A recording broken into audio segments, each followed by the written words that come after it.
ಮದ್ಯಪಾನ ಧೂಮಪಾನ ನಮ್ಮ ಆರೋಗ್ಯಕ್ಕೆ ಎಷ್ಟು ಮಾರಕನೋ ಇದು ಎಷ್ಟು ಫ್ಯಾಕ್ಟೋ ಅಷ್ಟೇ ಸತ್ಯ, ಅಂದರೆ ಕಹಿ ಸತ್ಯ ಅಂತ ಏನು ಕರಿತೀವಿ ಅದು ಏನು ಅಂತಂದರೆ ನಮ್ಮ ರಾಜ್ಯ ಸರ್ಕಾರದ ಆರ್ಥಿಕತೆಗೆ ಒಂದು ದೊಡ್ಡ ಶಕ್ತಿ ಅಂತ ಕೂಡ ಹೇಳಿದ್ರು. ಇದು ತಪ್ಪಾಗೋದಿಲ್ಲ, ಬಟ್ ಈ ಫ್ಯಾಕ್ಟನ್ನ ಎಕ್ಸೆಪ್ಟ್ ಮಾಡಲೇಬೇಕು.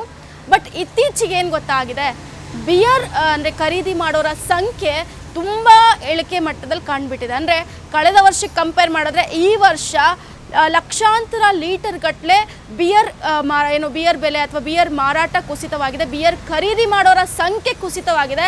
ಹಾಗಂತ ಮದ್ಯಪ್ರಿಯರು ಕಡಿಮೆ ಆಗಿಲ್ಲ, ಬದಲಾಗಿ ದೇಸಿ ಮದ್ಯಗಳಿಗೆ ಈಗ ಜನ ಒಗ್ಗೊಂಡಿರುವಂತಹದ್ದು ಬಿಯರ್ನ ಬಿಟ್ಟು.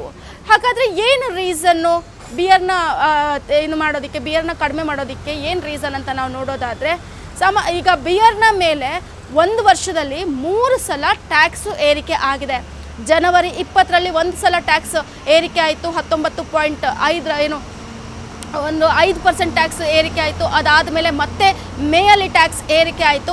ಈ ರೀತಿ ಟ್ಯಾಕ್ಸ್ ಏರಿಕೆ ಆಗಿರೋದ್ರಿಂದ ಬಿಯರ್ಗಳ ಮೇಲೆ, ಅಂದರೆ ಅದು ತುಂಬ ಕಡಿಮೆ ಬೆಲೆಯಿಂದ ಪ್ರೀಮಿಯಂ ಕ್ವಾಲಿಟಿವರೆಗೂ ಇರುವಂತಹ ಬಿಯರ್ಗಳ ಮೇಲೆ 10 ರಿಂದ 50 ರೂಪಾಯಿಗಳವರೆಗೂ ಕೂಡ ಏರಿಕೆ ಆಗಿರುವಂತಹದ್ದು.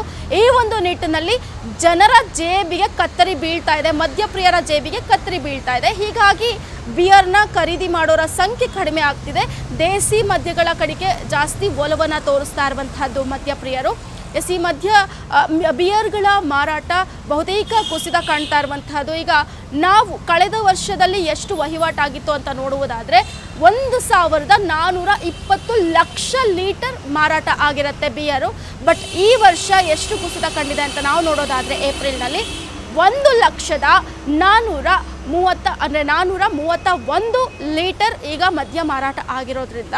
ಸೊ ಈ ವರ್ಷ ನಾವು ನೋಡಿದ್ರೆ ಈ ವರ್ಷ 1141 ಲೀಟರ್, ಈ ವರ್ಷ ನಾವು ನೋಡಿದ್ರೆ 1141 ಲಕ್ಷ ಲೀಟರ್ ಮದ್ಯ ಬೆಲೆ ಅಂದರೆ ಬಿಯರ್ ಮಾರಾಟ ಆಗಿರುವಂಥ, ಅಂದರೆ 279 ಲಕ್ಷ ಲೀಟರ್ ಈಗ ಕುಸಿತ ಕಂಡಿರುವಂತಹದ್ದು ಕಳೆದ ವರ್ಷಕ್ಕೆ ಕಂಪೇರ್ ಮಾಡಿದ್ರೆ. ಸೊ ಯಾಕೆ ಹಾಗಾದರೆ ಬಿಯರ್ನ ಮಾರಾಟ ಅಥವಾ ಬಿಯರ್ನ ಖರೀದಿ ಕಡಿಮೆ ಆಗ್ತಿದೆ ಅಂತ ನೋಡೋದಾದರೆ, ಬೇಸಿಕಲಿ ಈ ಬೇಸಿಗೆ ಟೈಮಲ್ಲಿ ಏನಾಗುತ್ತೆ ಅಂತಂದರೆ ಬಿಯರ್ಗಳಂದರೆ ಚಿಲ್ಡಾಗಿ ಬಿಯರ್ನ ಕುಡಿಯೋದಕ್ಕೆ ಜನ ಇಷ್ಟಪಡ್ತಾರೆ ಮದ್ಯಪ್ರಿಯರು. ಈ ಒಂದು ನಿಟ್ಟಿನಲ್ಲಿ ಆಗ ತುಂಬ ಮಾರಾಟ ಆಗ್ತಿತ್ತು. ಬಟ್ ಈ ಸಲನೂ ಕೂಡ ಬೇಸಿಗೆಯಲ್ಲಿ ಅಷ್ಟು ಮಟ್ಟದಲ್ಲಿ ಮಾರಾಟ ಆಗಿಲ್ಲ. ಒಂದು ಕಡೆ ಸರ್ಕಾರ ಅಬಕಾರಿ ಇಲಾಖೆಗೆ ಇಷ್ಟು ಒಂದು ಆದಾಯವನ್ನು ತರಬೇಕು ಅಂತ ಒಂದು ಟಾರ್ಗೆಟ್ ನೀಡಿದೆ. ಸೊ ಅಬಕಾರಿ ಇಲಾಖೆ ಆಗಾಗ ಸುಂಕವನ್ನು ಏರಿಕೆ ಮಾಡ್ತಾ ಇರುವಂಥದ್ದು ಕೂಡ ನಾವು ಕಂಡಿದ್ದೀವಿ. ಆದರೆ ಈ ಒಂದು ನಿಟ್ಟಿನಲ್ಲಿ ಬಿಯರ್ಗಳ ಮೇಲೆ ಕೂಡ ರೇಟ್ ಜಾಸ್ತಿ ಆಗಿರೋದ್ರಿಂದ ಬಿಯರ್ನ ಖರೀದಿ ಮಾಡೋರ ಸಂಖ್ಯೆ ಕೂಡ ಈಗ ಕಡಿಮೆ ಆಗಿದೆ. ಬಟ್ ದೇಸಿ ಮದ್ಯಗಳ ಏನಿದೆ ಅದರ ಒಂದು ಖರೀದಿಯಲ್ಲಿ ಯಾವುದೇ ರೀತಿಯಾದಂತಹ ಒಂದು ಕಡಿಮೆ ಆಗಿಲ್ಲ.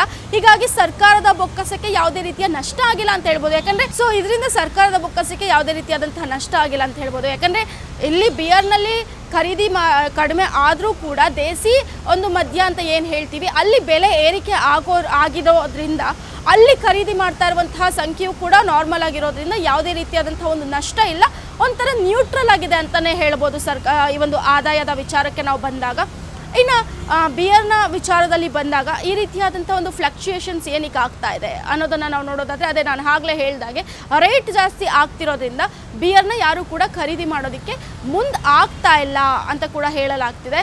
ಸೊ ನೆಕ್ಸ್ಟು ಅಂದರೆ ಟೋಟಲ್ ಆಗಿ ಓವರಾಲ್ ಆಗಿ ನಾವು ನೋಡೋದಾದರೆ ಕಳೆದ ವರ್ಷಕ್ಕೆ ಕಂಪೇರ್ ಮಾಡಿದ್ರೆ ಈ ವರ್ಷ 19.5% ಬಿಯರ್ನ ಒಂದು ಮಾರಾಟ ಕುಸಿತ ಕಂಡಿರುವಂತಹದ್ದು ರಾಜ್ಯದಲ್ಲಿ.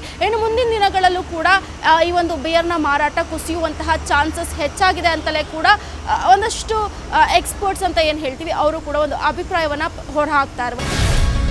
ಗ್ಯಾರಂಟಿ ನ್ಯೂಸ್, ಸುದ್ದಿ ಖಚಿತ, ನ್ಯಾಯ ನಿಶ್ಚಿತ.